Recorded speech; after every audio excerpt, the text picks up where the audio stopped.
Welcome to Samba Samba. Enjoy the video. You start by confirming the essentials. Your Ps5 has the latest system software, and you're signed into your PlayStation Network account. Once done, launch the game you want to stop sharing. Make sure your controller is connected, USB or paired, so you can navigate quickly. Then press the Create button and open the Create menu. From their select share and broadcast settings, this is where Shareplay controls live. You're now positioned to find and disable active Shareplay sessions. You'll now locate the active Shareplay session and end it. Navigate Create Broadcasts in Shareplay, then review the session listed under Shareplay. Select that session, choose End Shareplay or Remove Guest, and confirm when the system prompts you. Make sure to also check the party and screen share panels in the Control Center to verify there are no lingering connections.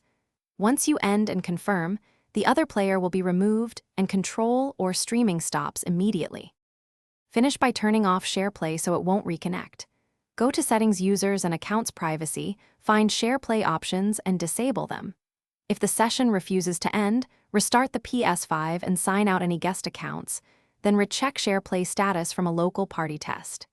If you still see issues, reboot into safe mode and rebuild the database. This clears cached session data. Finally, if the problem continues, contact PlayStation support for account-level troubleshooting and provide session timestamps. Thanks for watching. Consider subscribing if we helped you.